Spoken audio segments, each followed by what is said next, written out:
Doctora Yuli Caballero, muy buenas noches. Muy buenas noches. ¿Cómo está, doctora?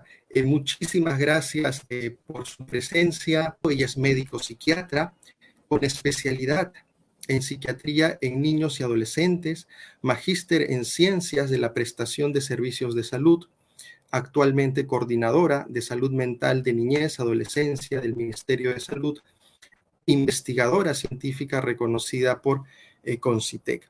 Dicho sea de paso, también colabora en una maestría especializada en salud infantil. El tema para hoy es salud mental en tiempos de pandemia. Muchas gracias a la Asociación Psicológica del Centro del Perú por la invitación y a todas las personas que están conectadas en este momento. Estos 30 o 40 minutos que me mencionaron tenía para conversar un poquito sobre la situación de la salud mental en niños, niñas, adolescentes en el contexto de la pandemia. Y va a vertir sobre todo tres ejes, ¿no? Uno, cómo estaba, digamos, la prevalencia, es decir, la presencia, la frecuencia de los problemas de salud mental en niñez y adolescencia. El otro componente estaba relacionado con la oferta de los servicios. Y el último, sobre los retos y desafíos. Entonces, en esta primera parte, mencionar que ya antes de la pandemia, la prevalencia de problemas de salud mental en niñez y adolescencia era más o menos importante. Según los estudios epidemiológicos del Instituto Nacional de Salud Mental, Honorio Delgado y Deyo Noguchi, más o menos entre el 15 al 20% de la población infanto-juvenil cumplía criterios, según el Manual de Clasificación Internacional CIE-10, para un trastorno mental. ¿No? Ya estamos hablando entonces de 1 de cada 5 niños, niñas, adolescentes, ya antes de la pandemia, cumplía criterios para un problema de salud mental. Entonces, esto es bastante frecuente, igual que la población adulta para nuestro país, de acuerdo a estos estudios que les comento. Por otro lado, es importante recordar que más o menos la tercera parte de nuestra población, es decir, más de 10 millones, son y corresponden a menores de 18 años, ¿no? Entonces, es una proporción importante la que representa el grupo poblacional de niños, niñas, adolescentes. Asimismo, antes de la pandemia ya, si bien el número de niños, niñas, adolescentes y de la población en general que tenía acceso a Internet o dispositivos móviles se había incrementado sobre todo en los últimos 10 años, las diferencias entre zonas urbanas y zonas rurales se seguían manteniendo, digamos, como unas brechas importantes, ¿no? En zona urbana, sobre todo en Lima metropolitana, veíamos que se alcanzaban los índices más altos, luego en el resto de zonas urbanas y finalmente en zonas rurales, ¿no? Entonces, con esto, previo a la pandemia, en marzo del 2020, se declara en nuestro país la emergencia sanitaria, producto de la COVID-19, y que, digamos, supuso un cambio importante, brusco en nuestros estilos de vida. Nunca antes habíamos estado, digamos, sometidos al uso obligatorio de la mascarilla, a guardar la distancia física, ¿no? De por lo menos metro, metro y medio, 2 metros, las indicaciones y recomendaciones iban variando un poquito, estos espacios ventilados, y más en una cultura como la nuestra, que somos bastante, digamos, demostrativos de afectos, ¿no? Y de la proximidad. Y esto para los niños, niñas, adolescentes podía haber, digamos, representado un desafío, ¿no? Una conducta distinta, que como cualquier cosa nueva al inicio puede generar dudas, temores, incertidumbres, ¿no? Pero también la situación de la pandemia generó temores a enfermarse, temores a perder, ¿no? Familiares que pudieran estar en condición de vulnerabilidad. Pero además, la situación de la pandemia también supuso la implementación de medidas restrictivas, ¿no? Distintas. La cuarentena, una de ellas, entre otras, ¿no? En el caso de niños, niñas, adolescentes, el cierre de las escuelas, de muchos de los espacios, digamos, donde ellos podían socializar y además recordemos que fue uno de los grupos poblacionales que más tiempo estuvo en cuarentena, ¿no? En el caso de los adolescentes fue desde marzo hasta julio, más o menos igual que el resto de la población, pero en el caso de los niños, niñas menores de 12 años fue hasta casi noviembre, ¿no? Entonces eso es muy importante recordar, porque si bien podían salir de repente a un parque, etcétera, no podían ir a restaurantes, a tiendas, aun cuando no hubiera gente, por decirlo, ¿no? Porque había esta medida. Y eso fue en el 2020, ¿no? Por otro lado, todavía en situación de la pandemia, más del 90% de instituciones educativas están todavía bajo la modalidad enteramente virtual, ¿no? Solo un porcentaje menor ha regresado a la semipresencialidad. Y las instituciones educativas son espacios no solo de aprendizaje teórico, sino también de fomento del desarrollo socioemocional, de la interacción con pares, pero también son espacios de protección, ¿no? En las instituciones educativas, los docentes, los compañeros, la misma comunidad puede identificar si un niño o niña adolescente está siendo maltratado, está teniendo algún riesgo de alguna naturaleza, ¿no? O el mismo niño o niña adolescente puede encontrar un soporte que de pronto no lo encuentra en casa, ¿no? Y entonces, por diferentes razones, el cierre de las instituciones educativas supuso también, digamos, varios desafíos, retos en la población infanto-juvenil que se sigue manteniendo hasta la actualidad. Entonces, veíamos que antes de la pandemia ya la prevalencia de problemas de salud mental en niñez y adolescencia era importante. Y con la pandemia, con todo esto que estamos hablando, estudios internacionales han mencionado ya que se espera un incremento de los casos nuevos de problemas de salud mental y una reagudización de aquellos quienes ya venían teniendo antes de la pandemia algún problema de salud mental de algún tipo. Ingrid o licenciado Balbín, me avisan cuando puedan compartir mi presentación. Y bueno, yo voy a seguir conversando hasta que ustedes me mencionen cuando puedan ayudarme a compartir mi PPT. Entonces decía que ya está previsto, ya está documentado, que en situaciones de digamos, otras emergencias sanitarias por otras enfermedades, no de esta magnitud global como de la pandemia, pero sí de otras, cuando las personas entran en cuarentena o tienen medidas restrictivas, hay un incremento de riesgo de presentar trastornos mentales como el trastorno de estrés postrauma, trastornos depresivos, trastornos ansiosos. Frente a esta situación, digamos, única en los últimos 100 años de esta naturaleza y de esta magnitud, también está previsto que se esté dando un incremento en el número de casos ya existentes, pero también, digamos, en los casos nuevos, como mencionaba. Y entonces muchos estudios hacen referencia al incremento de problemas como el trastorno de estrés postrauma, los trastornos depresivos, los trastornos ansiosos, pero también, digamos, de otras condiciones, problemas psicosociales como el maltrato infantil, ¿no? Y eso es muy importante mencionarlo. Aquí en el Perú, en el año pasado, el 2020, el Ministerio de Salud, a través de la Dirección de Salud Mental, con la asistencia de UNICEF, se hizo un estudio un estudio en línea, donde se buscaba medir la presencia de problemas de salud mental en niños, niñas, adolescentes, pero también los factores asociados más importantes, sean estos factores de riesgo o de protección. El recojo de datos se hizo entre octubre y noviembre del año pasado. Más de 20,000 padres, madres, cuidadores consintieron su participación, pero solo 12,500 y tanto, digamos, resultaron con que cumplían con los criterios de inclusión. Y se utilizó un instrumento de tamizaje, ¿no? Este estudio fue hecho en línea, entonces el periodo que una persona te responde un cuestionario en línea es muy breve. Entonces se hizo la medición de la presencia de problemas de salud mental, de riesgo, ¿no? Porque un tamizaje mide riesgo de presencia, con el uso de un instrumento de tamizaje llamado el Pediatric Symptom Checklist para los chicos de 6 a 17 años y para los más pequeños con el Preschool Symptom Checklist, que sobre todo mide problemas en 3 dimensiones o componentes, ¿no? Emocionales, conductuales y atencionales. Y en el caso del cuidador se utilizó el PHQ-9, el instrumento para tamizaje de resiliencia y de ansiedad también en el caso del cuidador. Y se encontró que aproximadamente el 30% de niños, niñas, adolescentes estaban en riesgo de tener algún problema de salud, ya sea emocional, conductual o atencional, ¿no? O sea, 3 de cada 10 niños, niñas.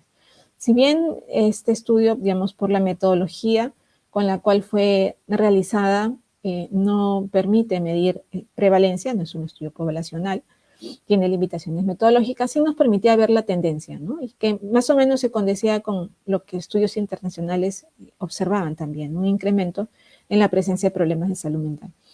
Y cuando luego hicimos el desagregado según factores de riesgo asociados, identificamos que aquellos niños cuyos padres, madres o cuidadores principales tenían indicadores para depresión, por ejemplo, tenían más presencia de problemas de salud mental, ¿no? En una proporción de 2-1, más o menos, una proporción importante, ¿no? La diferencia. Entonces, el estado depresivo del padre, madre o cuidador principal influye mucho. En relación a, en el 2012, el Instituto Nacional de Salud Mental hizo un estudio en población adolescente, ¿no? Y como antes de la pandemia, en relación al acceso a servicios, ¿no? Influía mucho el que hayan establecimientos de salud con servicios de salud mental, pero también el que, digamos, hay muchas otras variables que tienen que ver y que influyen en el acceder al servicio.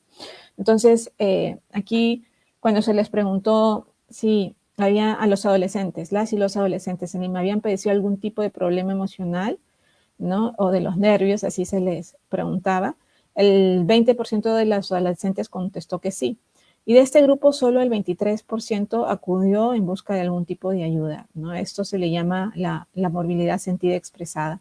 Y de ese 23% que sí recibió ayuda, el 33% acudió, al 33% a los establecimientos del MINSA, el 19% de salud, pero un porcentaje importante, el 33% de la consulta privada, ¿no?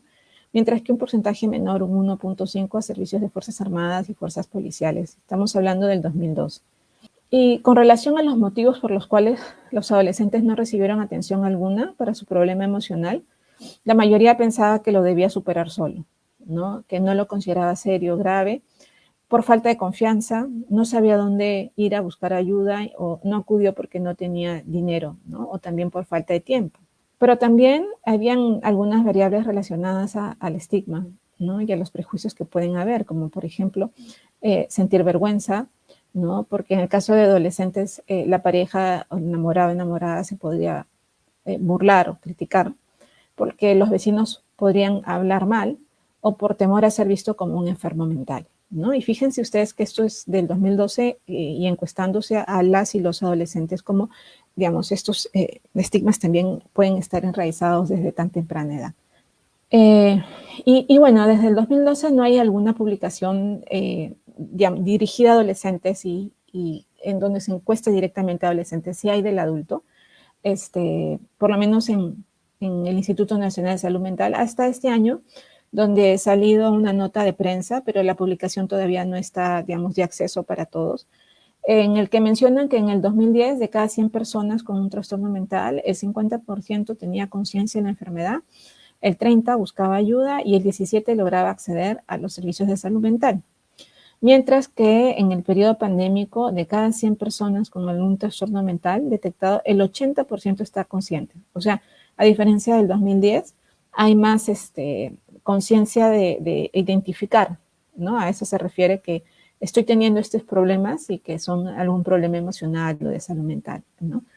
En el 2010 era el 50% y en tiempo pandémico, según esta nota de prensa del Instituto Nacional de Salud Mental, es del 80%. Y que de ese porcentaje, el 50% desea recibir una atención, pero solo el 12% encontró acceso a los servicios de salud mental, ¿no? Entonces, esta nota de prensa es de adultos en general, no es de niños ni adolescentes, pero igual nos dice la tendencia.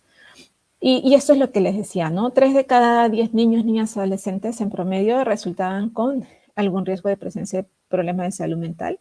En el caso de los niños de 1,5 a 5 años fue del 36%, de 6 a 11 años fue del 32% y en adolescentes casi del 30%. Y esto era lo que les refería sobre los factores asociados, ¿no? Del estado de la salud mental del padre, madre, cuidador principal. En este caso se midió a través de sintomatología depresiva y se encontró que era más frecuente la presencia de problemas de salud mental en aquellos niños, niñas cuyos padres tenían síntomas depresivos, un 70%, comparado a aquellos sin síntomas depresivos, donde la presencia de problemas de salud mental en niños, niñas, adolescentes era cerca del 30%.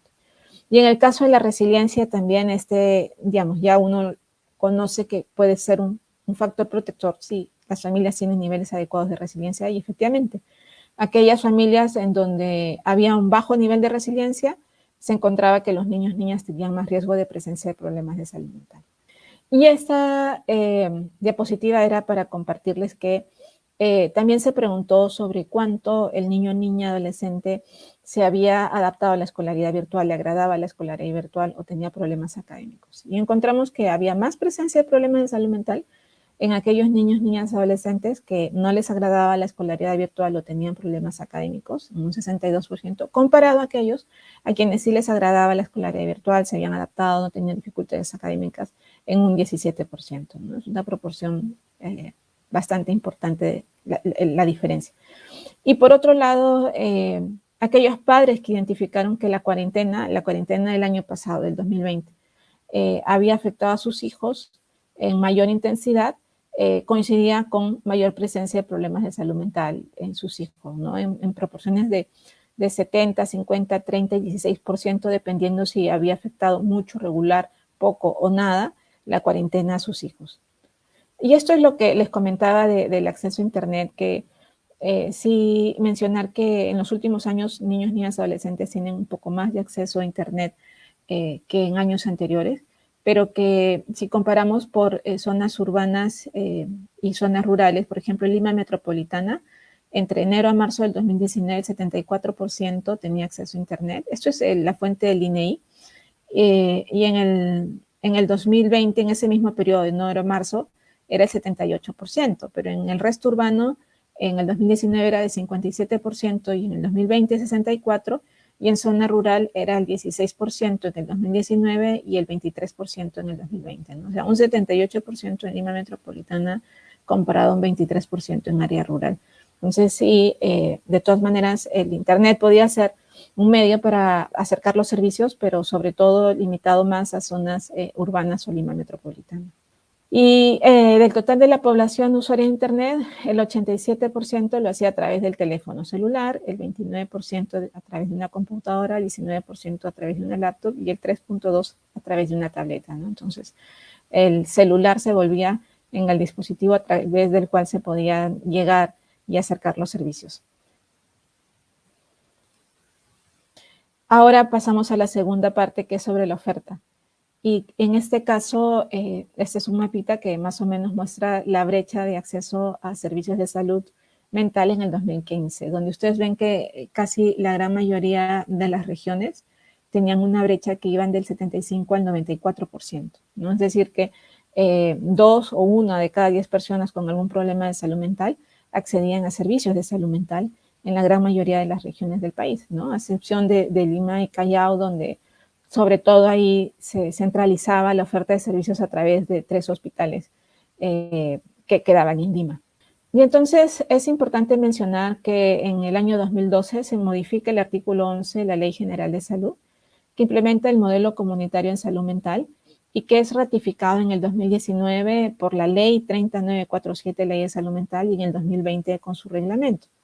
Y en donde, entre otras, digamos, consideraciones importantes de compartir sobre esta ley, que no es solo que el modelo de atención es el comunitario, basado y centrado en las necesidades de la persona y partiendo por el usuario como un ciudadano sujeto de derechos, sino que también se priorizaba la salud mental, ¿no? por grupos, inclusive de mayor vulnerabilidad, como los niños, niñas, adolescentes, el derecho al acceso universal a los servicios de salud mental, ¿no? Por todas las personas que pudieran necesitarlo. Esto es chiquito y la intención es solamente mostrar como los títulos por si les es de interés, ¿no? Que esta ley y su reglamento tienen muchas, digamos, consideraciones que son muy importantes para el desarrollo de los servicios y la mirada del derecho al acceso al servicio de salud mental, como lo pudiera ser el derecho a un servicio de educación, ¿no? También la salud y la salud mental son un derecho. También en relación a la atención por los seguros de salud, ¿no? El artículo 10, por ejemplo, dicen que los seguros de salud públicos y privados deben cubrir la atención en salud mental dentro de sus planes, incluyendo el tratamiento ambulatorio o el internamiento o hospitalización, así como el acceso a medicamentos y productos sanitarios adecuados y de calidad, con excepción de los seguros con póliza de naturaleza específica. El artículo 23 habla sobre la disponibilidad de psicofármacos para la atención en todos los niveles de atención. En las disposiciones complementarias también se hablan sobre la creación y desarrollo de servicios de hospitalización total y parcial en hospitales generales, a fin de garantizar la atención de las personas con problemas de salud mental. Entonces, ustedes pueden ver que digamos, la ley abarca una serie de artículos y disposiciones que también buscan contribuir en que la persona pueda acceder a servicios, ¿no?, con calidad y de manera oportuna. Si bien sabemos que no siempre la ley garantiza que se cumpla, es un paso inicial, ¿no?, sobre el cual, digamos, uno tiene un reglamento, un respaldo que permite que uno pueda hacer las gestiones para que esto eventualmente se pueda cumplir. Y en el marco de esta ley, en el Ministerio de Salud, sobre todo en situación de pandemia, antes de la pandemia también, pero en pandemia, ha desarrollado todo un marco normativo, ¿no? Ustedes pueden ver que antes de la pandemia estaban publicados ya los lineamientos de política sectorial de salud mental, el plan de fortalecimiento de los servicios de salud mental, pero en situación de pandemia el año pasado y este año también se han publicado varios documentos normativos que los pueden encontrar en la página web del Ministerio de Salud. Aquí, por ejemplo, en el Plan Nacional de Fortalecimiento de Servicios de Salud Mental Comunitaria, se consideran los hogares protegidos, los establecimientos de salud del primer nivel con personal capacitado, sobre todo personal de psicología, hospitales generales con servicios de salud mental, hospitalización breve y los centros de salud mental comunitaria. Y entonces esta es como la mirada en red, ¿no? O sea, la atención en salud mental no puede ser dada o brindada solo por un establecimiento, ¿no?, en un solo nivel, sino la mirada es en relación a una red de servicios. Y el usuario llega al centro de salud, en donde va a ser atendido por un personal de psicología, medicina general, de repente de enfermería, un equipo. Va a identificar si la persona tiene un problema de salud mental y de acuerdo a su capacidad resolutiva va a poder brindar la atención. Pero si el caso es complejo y necesita de un equipo interdisciplinario, digamos, más especializado, lo referirá al Centro de Salud Mental Comunitaria, que cuenta con servicios de atención a niños, niñas, adolescentes, a adultos mayores, para adicciones y también de participación y movilización comunitaria. Además, los centros de salud mental comunitaria, por norma técnica, deben contar con profesionales de psiquiatría, psicología, enfermería, servicio social, terapeutas del lenguaje, terapeutas ocupacionales, además contar con un, digamos, servicio de farmacia también. En el caso que el adolescente, o sobre todo en el caso de adolescentes, puedan necesitar alguna hospitalización breve, la idea es que puedan ser referidos a las unidades de hospitalización breves de los hospitales generales, ¿no? Y esa es un poco, digamos, la mirada en general de la red de servicios en salud mental que les comento. Y esto es importante mencionar de que la implementación de los servicios ha sido posible, ¿no?, gradualmente, porque también hay un programa presupuestal, es el número 131, que es Control y Prevención en Salud Mental, que tiene diferentes productos, ¿no? Y el tener un programa presupuestal específico para salud mental permite, digamos, planificar de mejor forma el presupuesto y también solicitar mayor presupuesto. Antes, el presupuesto de salud mental se compartía con enfermedades no transmisibles, ¿no? Y era difícil poder hacer la planificación, ¿no? Hay otros programas presupuestales que tienen también algunos productos relacionados con salud mental, digamos, pero son menores. El que maneja el Ministerio de Salud sobre salud mental es sobre todo. Y si bien el presupuesto en salud mental ha ido incrementándose en los últimos 10 años, ¿no?, de más o menos 179 millones a 573 millones en 2021, si nosotros identificamos el porcentaje de esto sobre el programa, digamos, de salud en general que se da al MINSA, se ha incrementado del 1.7 al 2%. Entonces, es importante, sí, se ha incrementado, pero todavía es insuficiente. Y cuando vemos la inversión per cápita anual por la atención en salud mental por región, recordar que la Organización Mundial de la Salud recomienda una inversión per cápita en países de menos ingresos como el nuestro de más o menos unos 33 soles. Y el promedio de inversión per cápita en Países Bajos es más o menos de 14 soles. Y en nuestro país el promedio de inversión per cápita en salud mental es de más o menos 14 soles, es decir, como un país de bajos ingresos cuando nosotros somos considerados de mediano ingreso. Y por otro lado, cuando ustedes ven, digamos, la inversión per cápita anual en salud mental a lo largo de las regiones es muy heterogénea, ¿no? Entonces, ¿han habido mejoras? Sí, se ha mejorado, ¿no? En la gestión también, por región sí, pero todavía nos falta seguir avanzando. Otro de los temas a compartirles que consideramos importante es que se ha avanzado en la ampliación de medicamentos considerados como estratégicos, ¿no? Un medicamento estratégico es gratuito, ¿no? Para el usuario, o sea, no tienen que ni siquiera cubrirlo un seguro.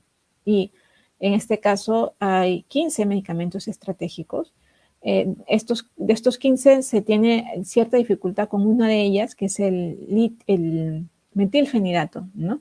Pero esto tiene que ver que el desabastecimiento de metilfenidato se da sobre todo porque cuando se hacen las licitaciones para las compras corporativas, no hay suficiente cantidad de laboratorios que se presenten. Y para las licitaciones corporativas tienen que haber por lo menos 2 postores y tienen que haber ciertas consideraciones. Basta que se presente uno solo para que quede desierto, ¿no? O si se presentaron 2 o 3 y no cumplen todos, solo uno, igual, ¿no? Entonces eso hace mucho más difícil que se pueda dar el proceso y han habido varias convocatorias que han quedado desiertas.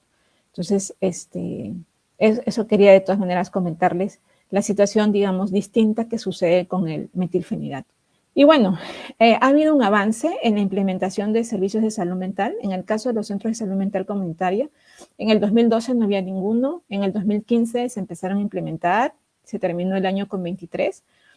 Actualmente, en lo que va del 2021, tenemos 206 centros de salud mental comunitario funcionando a nivel nacional. También, actualmente, tenemos 30 unidades de hospitalización en salud mental en hospitales generales y 48 hogares protegidos. Los hogares protegidos son para las personas con trastorno mental, digamos, severo, grave, que ya adquirieron estabilidad clínica, pero que quizás han estado institucionalizados por mucho tiempo en un hospital psiquiátrico o en alguna otra entidad y que necesitan como parte de su reinserción en la comunidad tener todavía de una atención, ¿no? Pero ya en la misma comunidad. Entonces, esos hogares protegidos son casas, como cualquiera de nuestras casas, en donde viven 8 personas bajo, digamos, la coordinación de una de las personas, pero en donde cada una de las personas que viven ahí se busca que sean y se vayan volviendo más autónomos, independientes, ¿no? Y nuevamente con la mirada de que puedan reinsertarse, recuperarse en la misma comunidad. Entonces pueden ir al mercado, pueden ir a hacer las compras, pueden, ¿no?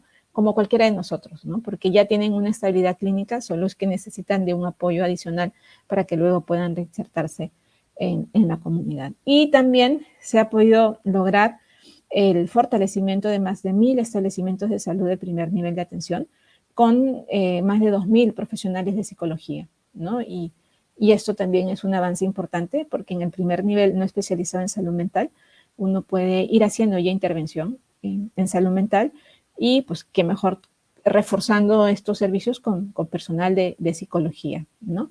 Esta es la meta para el 2022-2026 y bueno, como todo este plan necesita de un financiamiento y en esas estamos. Para el 2022 se había pedido una asignación presupuestal de un adicional de 190 millones y se dio un adicional de 60.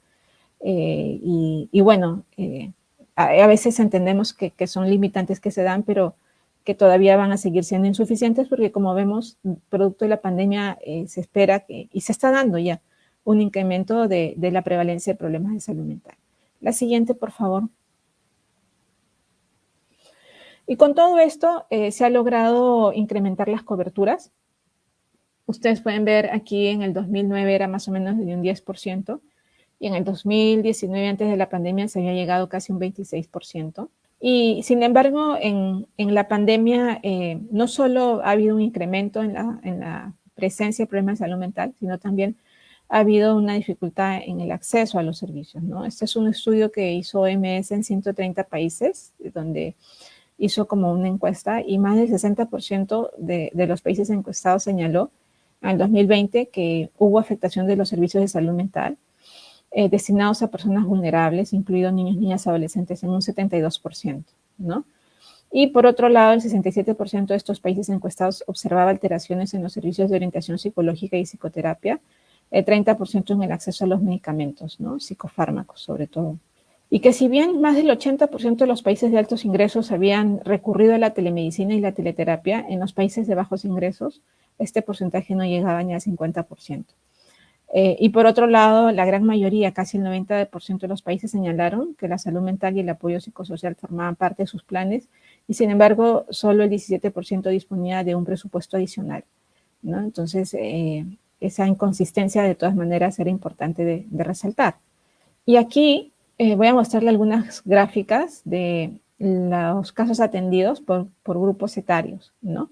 Donde se compara el 2019-2020 y lo que va de enero a agosto del 2021.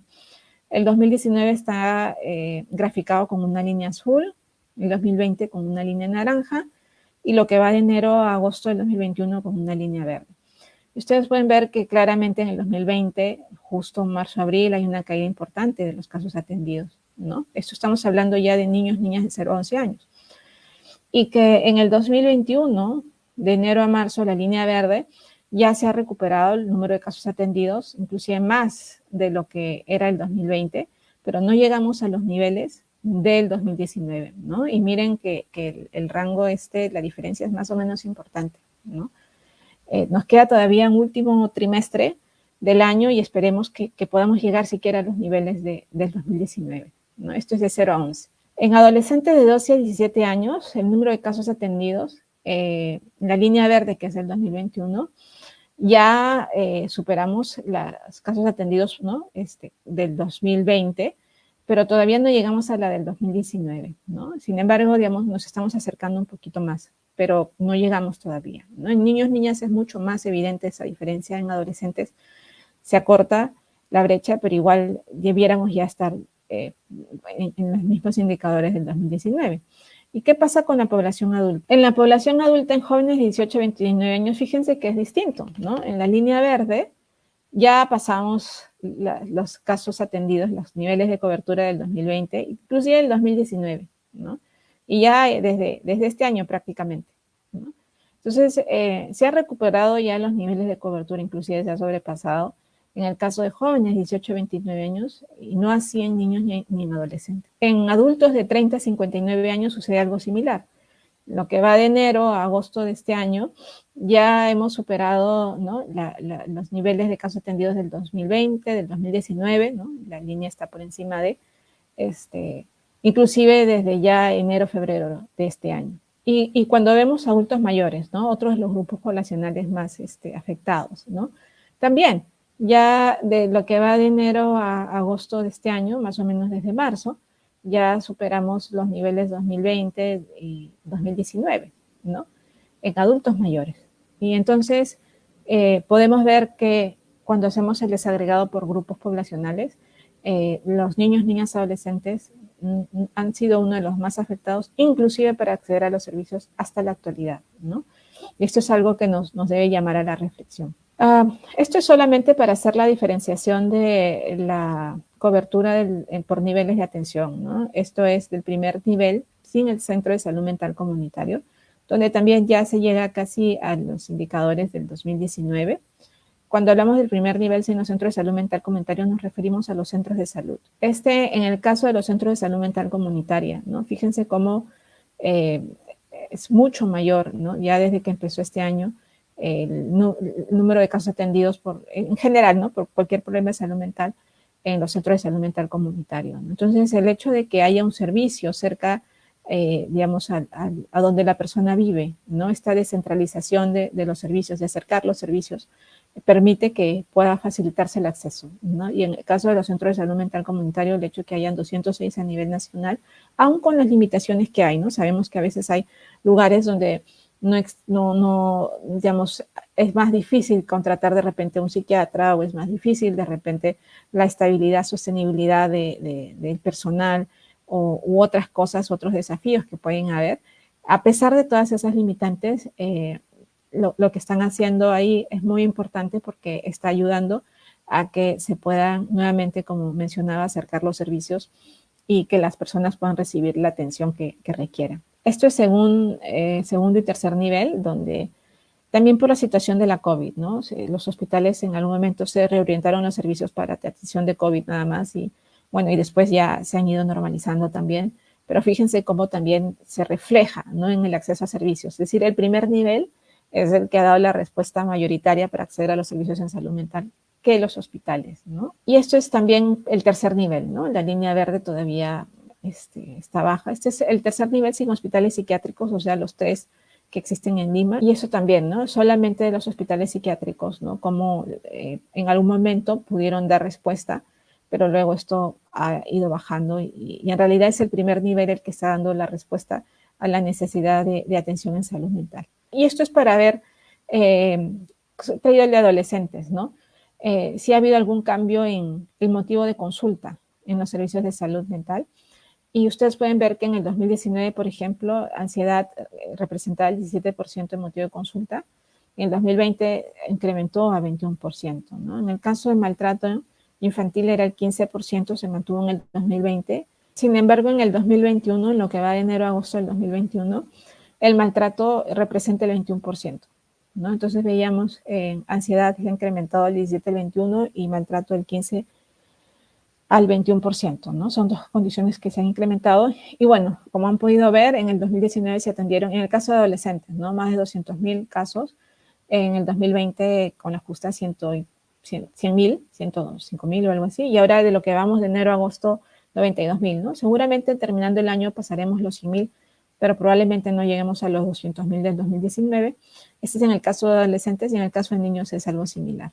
Y esto es para ver también en el caso de lesiones autoinfligidas, ¿no? Sabemos que en la etapa de la adolescencia es donde se empieza a dar con mayor frecuencia y efectivamente en lo que va del primer trimestre del 2021 se han atendido 733 casos por intentos de autoagresión y el 30% más o menos significa la población adolescente. Y ya voy a pasar rápidamente para algunas intervenciones para el cuidado de la salud mental en tiempos de pandemia y que se han ido realizando desde la Dirección de Salud Mental. Siempre recordar y tener la mirada de la salud mental que se ve afectada por los determinantes sociales, ¿no? Es difícil si la persona no tiene agua, no tiene educación, no tiene que comer, que pueda gozar de un estado de bienestar, ¿no? Y de, digamos, de sentir que pueda desarrollar sus capacidades en todo el sentido de la palabra.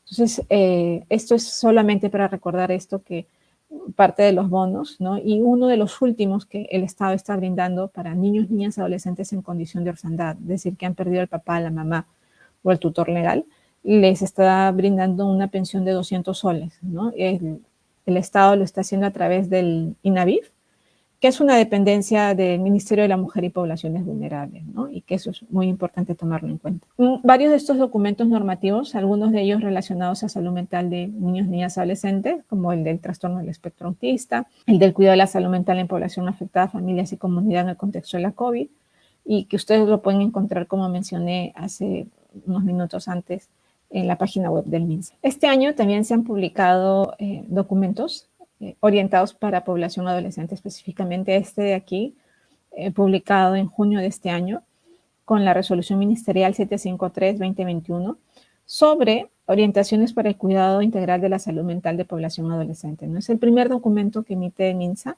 que brinda orientaciones específicamente para el cuidado de salud mental en población adolescente y que los invito a leerlo si les es de su interés. También este año, en junio de este año, se aprobó el documento técnico, el primero normativo de MINSA relacionado al tema del cuidado de la salud mental de niñas, niños, adolescentes víctimas y sobrevivientes de trata de personas, ¿no? También si alguno tiene interés, lo puede encontrar en la página web del Ministerio de Salud y van a encontrar, digamos, consideraciones más específicas para este grupo poblacional. También en la página web del MINSA van a encontrar diferente material, ¿no? Ustedes pueden entrar, ponen Google MINSA, abajo ponen Centro de Salud Mental, encuentran, ¿no? Que dicen enlaces para el usuario o el ciudadano, Centro de Salud Mental Comunitario, y ahí van a encontrar diferentes material que les puedan servir. Se ha trabajado muchos mensajes promocionales, cartillas, videos, spots en redes, etcétera, sobre salud mental para el niño, niña, adolescente, la familia. Hay una estrategia comunicacional importante actualmente. Todos los jueves a las 4 de la tarde sale un programa por Facebook de MINSA, que también se repite en algunos programas televisivos. Se llama Hay en Causa, Sentirnos Bien, y se abordan diferentes temas sobre salud mental y también sobre salud mental de niños, niñas, adolescentes.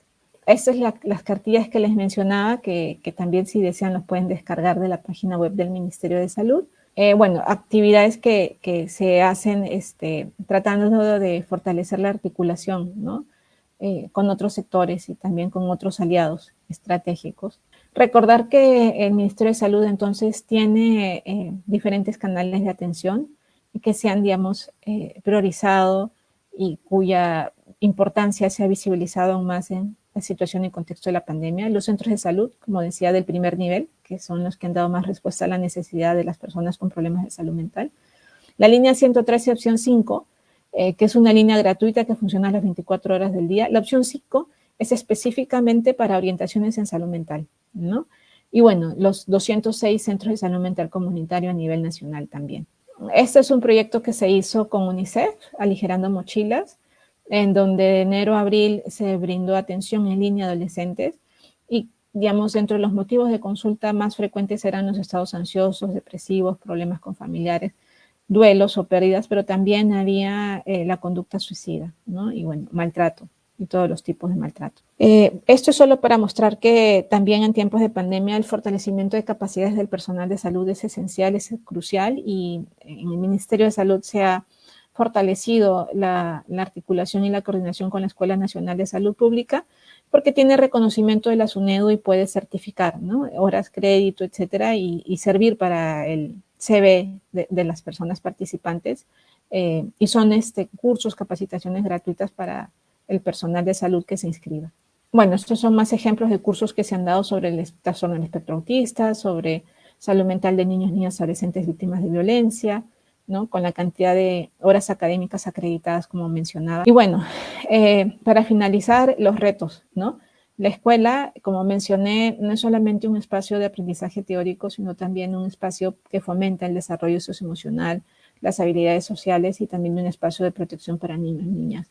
Y que, de todas maneras, sabemos que si bien ya hay orientaciones, pautas para el retorno gradual, ¿no? Voluntario, ¿no? Para que en esto que queda del año, el último trimestre, puedan inclusive las instituciones educativas que cumplan con los protocolos de MINSA regresar a los pilotos para la semipresencialidad. Sí es importante que, en tanto las condiciones sanitarias lo permitan, pueda darse lo más pronto posible el regreso a las instituciones educativas. Y esta vuelta al colegio, ¿no? También va a suponer un desafío para los que, digamos, somos proveedores de los servicios, ¿no? En este caso, nosotros de salud, ¿no? Porque muchos niños, niñas van a tener que, digamos, habituarse, adaptarse nuevamente, van a haber probablemente muchas dudas de padres, madres, los mismos niños, ¿no?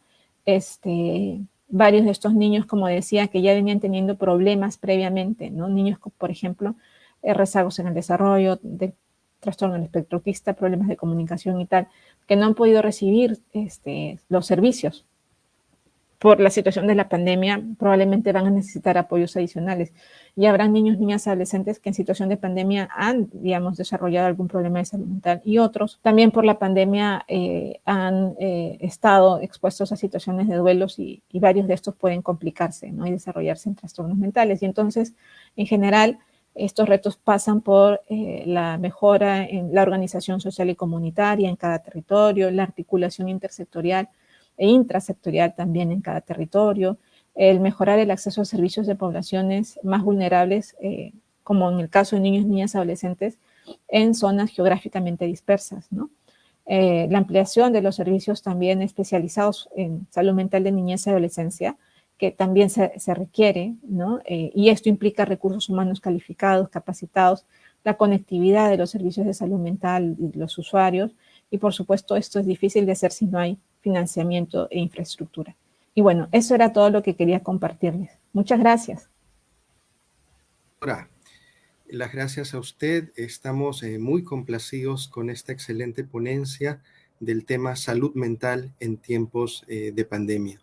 Aquí tenemos una pregunta del psicólogo Manuel Benavente. Él nos pregunta, ¿cómo se define la variable de paciente tratado y cuál es la diferencia con paciente curado para el Ministerio de Salud? Sí, digamos, hay varios indicadores que toma en cuenta el Ministerio de Salud, ¿no?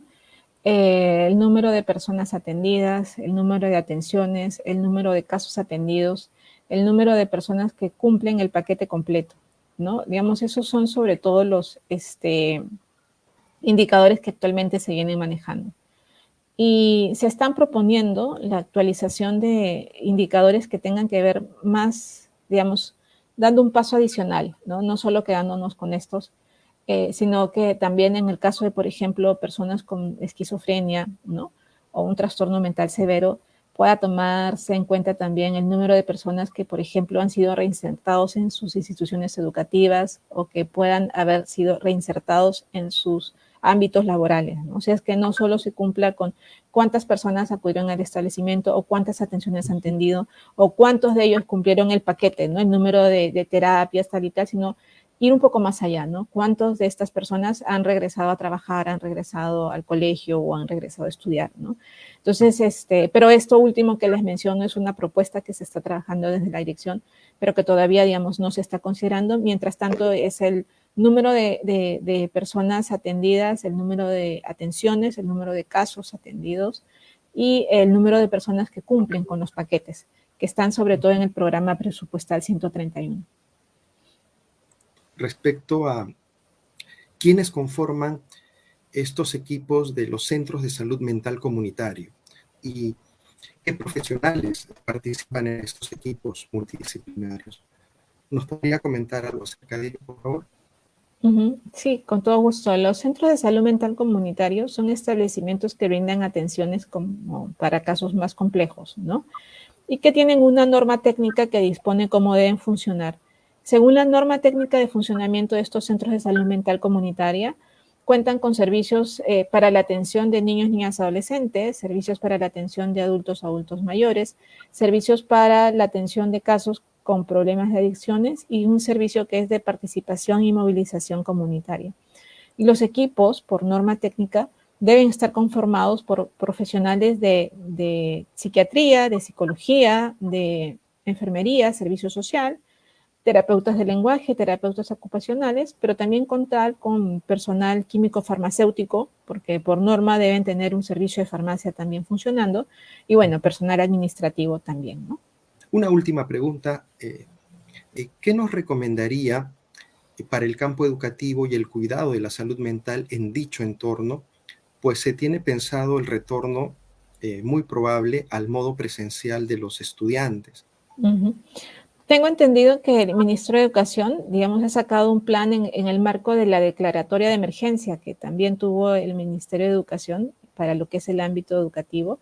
Y dentro de ese plan están considerando actividades preventivo-promocionales, ¿no? Sobre todo, digamos, horas de tutoría u otras donde se fomente el desarrollo socioemocional de niños, niñas, adolescentes en general, pero también desde la mirada preventiva que docentes o la comunidad educativa puede identificar, ¿no? Como algunas señales, digamos, de alerta que permita hacer la derivación oportuna para los servicios de salud cuando estos niños, niñas, adolescentes lo requieran. Digamos. La idea no es transformar la institución educativa en un servicio de salud, pero sí aprovechar este espacio de cuidado y en donde, digamos, la salud, y en este caso la salud mental, es una labor de todos, ¿no? Y que no es solo una función que corresponda al sector salud, sino también se puede hacer en otros espacios de cuidado del niño o niña, pero tratando de optimizar y evitando la duplicidad de funciones, ¿no? Y entonces, en este caso, como mencionaba el Ministerio de Educación y el de Salud también han tenido reuniones y donde se ha previsto fortalecer sobre todo actividades promocionales que tienen que ver con las habilidades socioemocionales, identificación, reconocimiento y expresión de emociones, y algunas preventivas que tienen que ver sobre todo con la identificación de señales de riesgo, ¿no? En salud mental para la derivación oportuna. Una vez más, le agradecemos a nombre de la asociación y a nombre de todos los espectadores de esta ponencia magistral No, muchas gracias a ustedes por la invitación, muchas gracias a todas las personas que están conectados e interesados en el tema de salud mental. Para nosotros es muy importante también que, digamos, se tenga conocimiento, se toque el tema de la salud mental a nivel nacional y para cuando lo necesiten, con todo gusto podamos apoyar también. Encantado, Gracias. doctor. Cada vez queda más claro que la salud mental es una tarea de intervención interdisciplinaria, donde todos los profesionales de la salud debemos intervenir coordinadamente y también es un tema intersectorial.